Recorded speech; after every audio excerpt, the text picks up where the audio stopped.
Bonjour Alexis Lacroix. Bonjour Sylvain Major. Ravi de vous retrouver dans ce studio. Vous êtes le directeur de la rédaction d'Actualité Juive.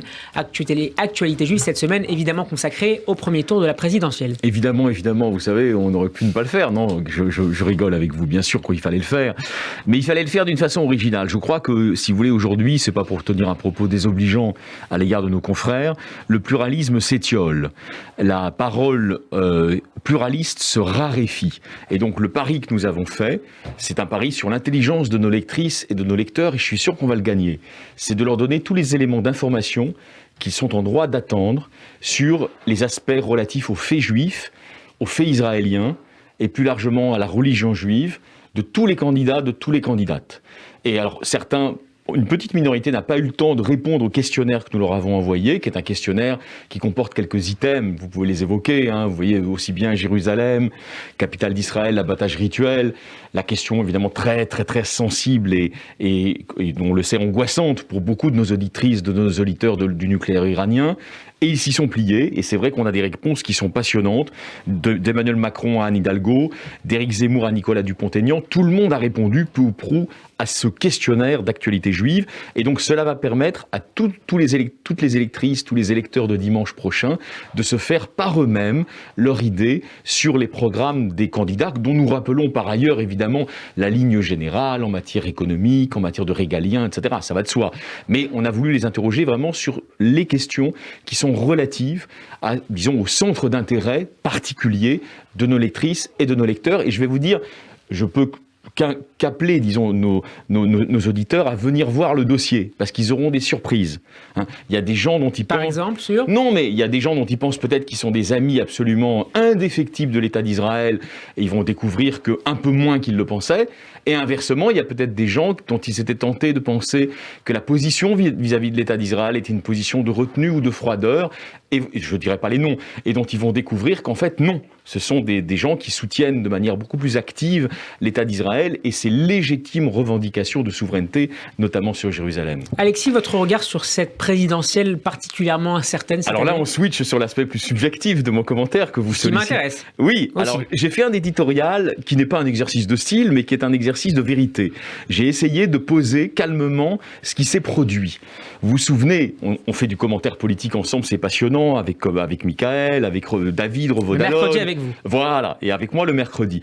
Donc on a eu l'occasion d'évoquer toutes les thématiques qui se sont progressivement faufilées, si vous voulez, telles des comètes, comme ça, dans le ciel de la présidentielle, mais qui ne sont pas restées.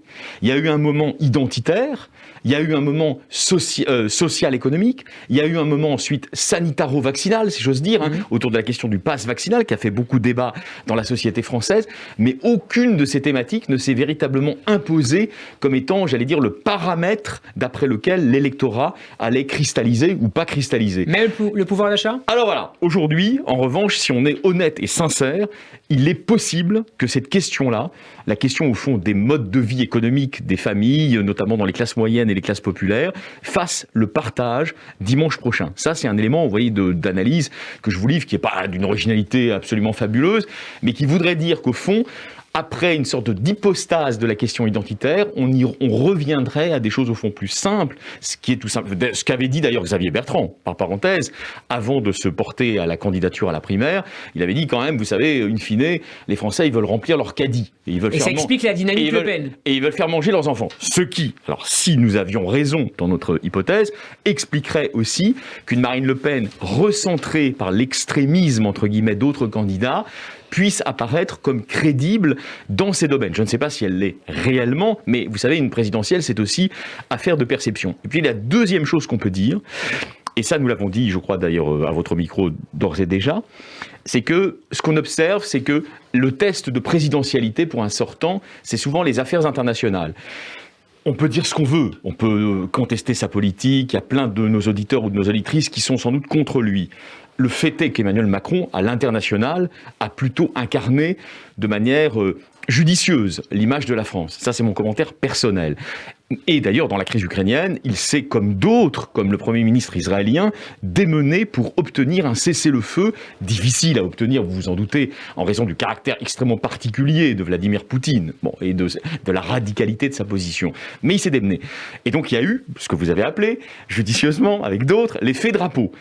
Cet effet drapeau, c'est vrai que plus on s'approche du terme de la campagne et du premier tour, moins il joue. Parce que, au fond, les enjeux vont devenir de plus en plus domestiques, de plus en plus hexagonaux. Et donc, nous aurons probablement une présidentielle très hexagonale dans les enjeux qui vont être discutés. Et on peut l'envisager aussi, alors là, je ne dis rien de très original, un deuxième tour extrêmement tendu, extrêmement serré, où il y aura au fond des choix, j'allais dire, qui ne sont pas simplement des choix politiques à faire, mais des choix existentiels. Quelle est notre idée de la France? Et là, je pense, effectivement, on peut le dire quasiment sans certitude de se tromper, que le deuxième tour va être dominé par le combiné de la question sociale économique et l'idée de la France. Quelle idée de la France se fait-on?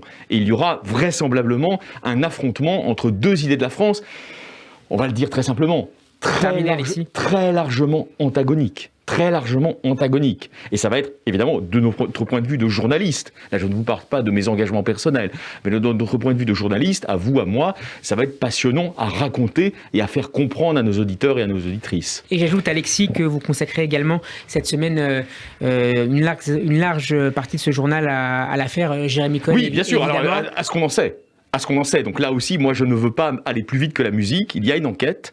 Et je crois que, sur ce coup-là, la prudence du président de la République est justifiée. Actualité Juive à retrouver dans tous les bons kiosques et par abonnement sur le site actualitéjuive au singulier.com. À la semaine prochaine, Alexis. Merci, Steve. Merci à vous.